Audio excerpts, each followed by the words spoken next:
Hello and welcome to the Change Gang podcast with me, your host, Laura Ordile. I'm here to help you hold on to your sanity and your soul as you move through big change in your life.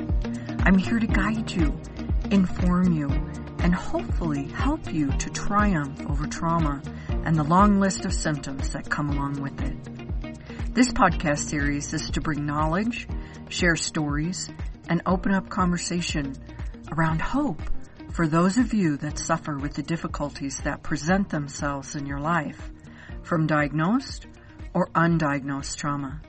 Labeled or not, I know you need help, and so do those that have graciously taken the time to have these conversations with me. So let's get to it.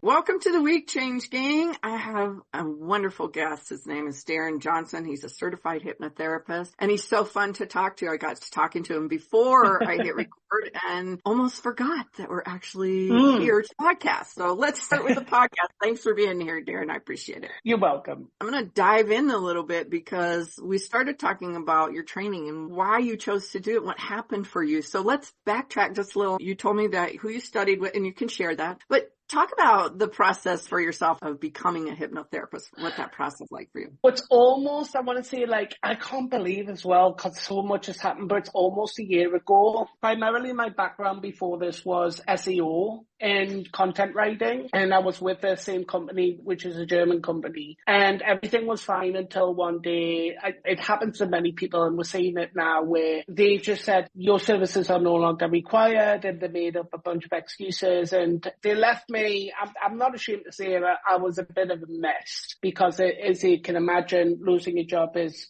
traumatic enough. And I want to say for about a couple of months after, it left me with a lot of uncertainty, because I didn't know if I wanted to continue going down that role anymore or to do something else. I've always known that I wanted to do something where I wanted to help people. And I looked at some different things. I looked at NLP, and I looked at things like meditation work, like a lot of different holistic therapies. And then a friend of mine came along, and we were talking this one day, and I think it was about NLP. And she was like, you know what, I think you should look at hypnotherapy. And I said, that's really interesting. She said, do you know what hypnosis is? And I says, yeah. But I looked at hypnosis more of a stage show, turning people into chickens and all the rest of it. I didn't really look at it from a therapy point of view. And she explained to me and taught me about Chakra Hypnosis Academy, which is where she had got her diploma. And she says, I think you'll be a really good candidate. So I looked into it, and I can see how this might help. But at the same time, I was really skeptical, because not that I didn't believe in hypnotherapy, but that I didn't know if I would be a good enough candidate for that. And I thought, well, there's no harm in trying. At least it's a qualification at the end of the day. And then I started studying around July. And right from that first session, I was like, you know what? I'm understanding this. And if I can understand this, it's good. It's good. And then I always remember the biggest dropping point for me was we were hypnotized from the first lesson. And I always remember Freddie Jacquin saying, even though you feel you will not understand some of this, your subconscious is going to understand it. And we were doing this thing called parts negotiation. I'm sure you'll be aware of that. And we finished the lesson, and I found it really hard. And I walked away, and I was like, I don't think I took anything from this lesson. A friend went, how did your lesson go? I went, oh, it was okay. I learned this and this and this and this and this. And I went, wow. And that was my real turning moment. I was like, yeah, this works. That's funny. Yeah, thinking, oh no, it didn't work. And then you go off and it automatically comes out like, oh. It really was. I was like, where did all that come from? Oh my God. Because I'm sure while I was in that lesson for 4 hours that I didn't understand a word of it. I love that. Oh my God. I feel that way sometimes. And then you come out of it and all of a sudden you realize, oh, it did come into play, and your subconscious did actually do what it was supposed to do. Exactly. I love that. I connect with the Jacquins and all of their groups so well. I think they're so, I don't even know if I want to use the word down to earth. They make it like everyday conversation. Yeah, absolutely. And what I like is that they do bring such a human level into it. And it's like, I don't want to say like a no-nonsense approach, but it's kind of like whatever the problem is, to them, it's not a big deal. It might be a big deal to the person, but it's not a big deal in the way that it's fixable. And I really like that. I like the fact that Freddie's just like, close your eyes, you go do this, and blah, blah, blah. And he just really gets into it. And he's got that confidence behind him. And then you end up either way, like coming out of it like, yeah, I'm so ready to go. It's all good. It's like, oh my goodness. And then you have this part of you that goes, oh, I can do that. I can do that too. And it's amazing. It's absolutely amazing. It really is. Let's backtrack just a little bit. So you ended up leaving your job, and that in itself is, yes, very traumatic. It's a difficult thing. Whether you leave for yourself, whether you're let go, it's still a big change in life. And oftentimes when you are let go, whatever the reason is, if it's downsizing, if it's because you don't fit in there anymore, like you say, the excuses are that they decide to give you, it kind of hurts your soul a little bit. Yeah, absolutely. I think because for me, it was a number of different things, because you meet a lot of people along the way. They're your work family almost, and you get on really well. And for me, because I worked from home, but we had travel involved, and then we would all congregate and have such a great time. And then suddenly that's all gone. And what hurt me as well was that a lot of subordinates that I worked with just stopped that communication. You know, there was no, it just, which made me think, all right, so it was all just on a professional level. There was no personal level in with friendship. And that was hard. That was really hard. Yeah, absolutely. I want to say, like, bringing it into the word trauma, that for me was a traumatic experience, because you've got that safety net, you've got that salary and everything coming, everything seems fine. And then suddenly you're told, actually, it's not fine. And this is what's going to happen now. And that bubble is burst. And then you're just instantly from this stage of confidence into this stage of vulnerability within milliseconds. And it's like, oh my God, what am I going to do? You know, my whole safety net is just suddenly gone. It was unimaginable. I'd never ever thought, well, I guess everybody would say, but you never think it's going to happen to you until it's happened to you. Because it's a huge sense of loss. And it's like any loss that you have. It sounds funny. It almost sounds disrespectful, but it's truth in that whether you lose a person, a relationship, a pet, a job, it's a sense of loss. There's a grief and all of the things that come along with that, which might be anger, frustration, anxiety, sadness, all of those. And you would think with us as humans, because it's not the first trauma that I've had, but I automatically thought that because they say we learn and we grow and we become stronger and this, that, and the other, and it's not the first trauma I've had in my life, but I guess because it's a different trauma in some sense, that it can affect us just as deeply. And it was a big learning lesson to say, it's like the saying, you never know what's around the corner, which is true, because you don't know what to expect. And it doesn't matter whatever it is, how big or how little, it can still have a very deep, meaningful impact on how we look at things afterwards and what we do about it as well. And the things that we end up suffering from, like anxiety, depression, panic attacks, things like that, what it can do as a result of whatever it is. So I now know, and it took me a long time to learn this, but this might not be the only trauma what happens in my life. But I'm hoping that what I've learned from that in the future is that this is a trauma, but how am I going to deal with it? And that I might not have that. I would hope that I'm not going to have that sense of anxiety or feeling, and that I can kind of look at it more logically in the future is what I would like to see. Yeah, and the work that you do now actually helps to not live in that trauma anymore, not dwell and not be in that space, to be able to, even though we face difficulties and we come up with them throughout life, because you're right, we're going to have more than one trauma in our life. We have some that we didn't even realize were trauma. And when we come to a place where we're able to manage that and be like, okay, that's not ideal that this is happening. It's not fun. It's not what I want to happen, but know that I'm going to be okay anyway. And I'm going to start, you know, and not live in panic, not live in depression. Absolutely. With your own history, since you brought it up, with having other traumas in your life, and you've mentioned having some of the anxiety and PTSD, what did you find? Was hypnosis a part of it that helped clear some of that for you? I'm sure you dealt with other things along the way that helped. That's a really good question. And yes, it has, but only very, very recently, I would say. So when I go back to my PTSD diagnosis, I had that at 16 following a traumatic event where I was the victim of physical abuse. I happened to be in the wrong place at the wrong time. I was in a place with these two guys, and they felt that I was a really good candidate at 16 just to be like a human punch bag. And that went on for 8 hours. All the time that 8 hours, yeah. I was locked in a place for 8 hours and like just physically punched and kicked and whatnot. I could ask myself, and I don't bother now, but I could ask myself, like, why did it happen and things like that. I think I did a lot of therapy after that, not hypnotherapy, but I did go and see like a psychologist who was really good. It took a long time for me to come to terms with it, maybe like going on over a year. I've been able to talk about this for years without breaking down. You know, it doesn't affect me on that scale anymore.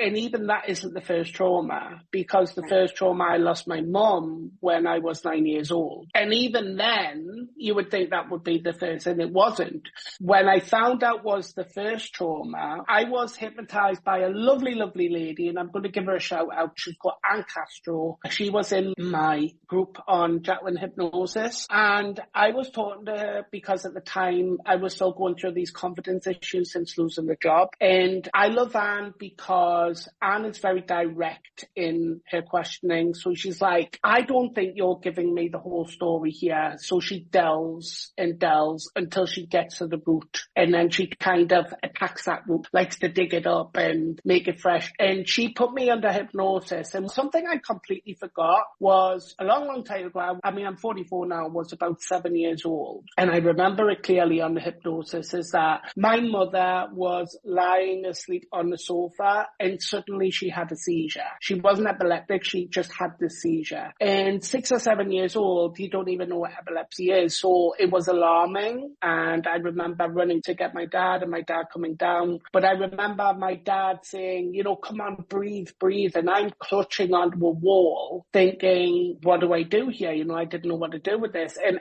Anne took me back to there. But she took me back. It was very emotional, but she took me back via a time machine. So I wasn't looking at it as that 7-year-old. I was looking at it as me watching that 7-year-old. And it was really interesting because my trauma stemmed from there. And it was something that I had never dealt with, but I didn't realize at the time, at 6, 7 years old, it's something that you deal with. So I just put it to the back of my mind, locked it away, however you want to say it, and never thought about it. And then suddenly, boom, it was there. And then we followed the timeline to the other traumas and visiting me, you know, at 16 when I had the event with the two guys, me a year ago, all these different events where I went and kind of said, look, this is who I am now. Everything's going to be okay, reassuring myself. So when I came out of it with the hypnosis, I want to say I found true closure. And I'm going to do the air quotes, like true closure. And I say that because you can find closure in things. Learning now that because when we were talking about it earlier, you can have more than one traumatic experience, is that if you don't recall or haven't recalled those previous traumas, can still have a significant impact in your life when it comes to anxiety, panic attacks, etc. So somebody I recently seen who is suffering from panic attacks said to me, I'm having panic attacks and I don't know why. My last traumatic experience was 10 years ago. And I said, yes, but that doesn't necessarily mean that it stems from that traumatic event. It could be something from before then that you have completely forgot about. She was blown away. She was like, really, wow. I had no idea, because she was like, I thought I was over this. But when we're talking about our subconscious, that be part of our mind in what it does to protect us, then not necessarily. All it's doing is it's doing as it's told. It's protecting us in the best way it can, but it doesn't necessarily say that we've dealt with the trauma, whatever it was that's causing us to feel like what we are. And how has it changed for you doing that and going and having that awareness? I think awareness changes everything. Whether we are consciously aware or whether our subconscious then becomes aware that we're trying to make the change, trying to do something, and we're asking it, hey, let's go clear the root of this. Let's go dig out that sliver that's there. And oftentimes I know that some people will remember those long ago things. Some people won't, and that's okay, because the subconscious is doing its job in protecting you, all of those things. But even the awareness, they come to an awareness of something's changed.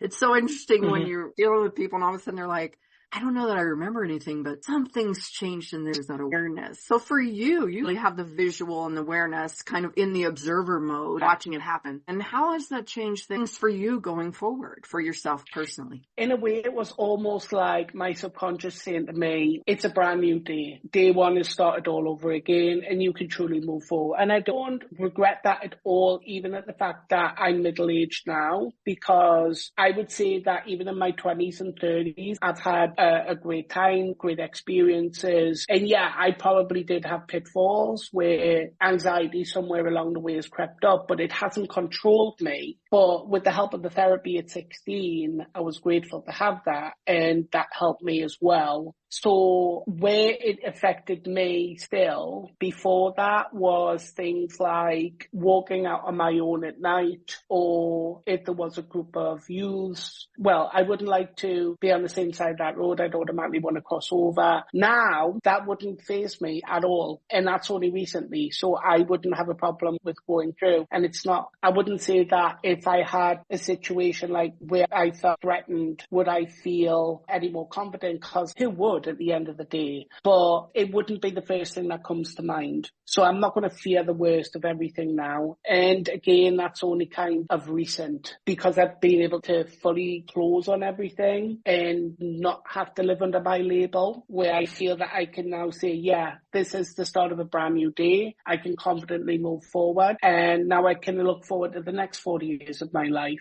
Fresh freedom, isn't it? You didn't even know you could breathe that deeply before. Yes. And it's, oh my goodness.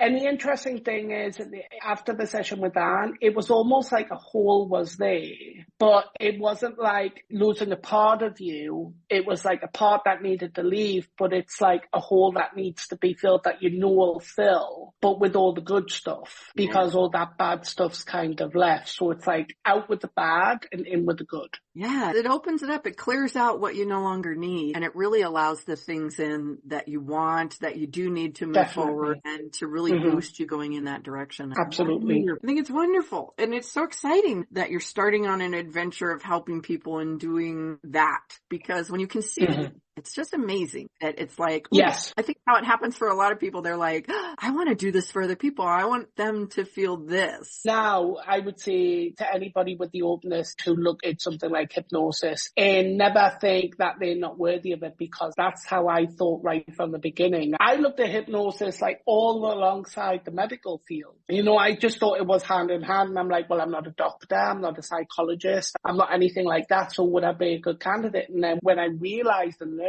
about the benefits of hypnotherapy, and that even though it doesn't go alongside that medical, some doctors I know are hypnotherapists, don't get me wrong, but it's a case of that anybody can look at it, and that I would say for anybody, even if they weren't going to practice it, that hypnotherapy is still really good to study, because it helps so much with gaining clarity and understanding and how to move forward and how trauma works, and how you can put trauma behind you and how you can deal with trauma in future and all this amazing stuff. It's just such a fascinating subject. It is. I know. We can talk for a very long time, but I'm going to go ahead and we'll wrap this particular version of our conversation up. If you don't mind, Darren, tell people where they can find you. The best way to find me, you can either find me on Facebook. All my contact is Darren Johnson Hypnosis. I have a Facebook page, Darren Johnson Hypnosis, or you can go to my brand new website, which has just been finished, which is darrenjohnsonhypnosis.com. How exciting. That's great. So that will all be in the show notes so they can come find you. And thank you so much for having such an open and honest conversation with me today. I greatly It's been a pleasure. It's been great.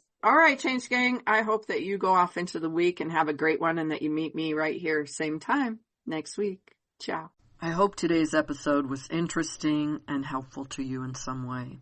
If so, find someone to share it with. Maybe it will help them too. If you'd like to know more about anything discussed here today, you can find all the places to connect with me and the guest speakers in the show notes. Or go to lauraordile.com, LauraOrdile.com, and you can reach out to me there. Until next time, ask when you need help, be kind to yourself, and have a happy day.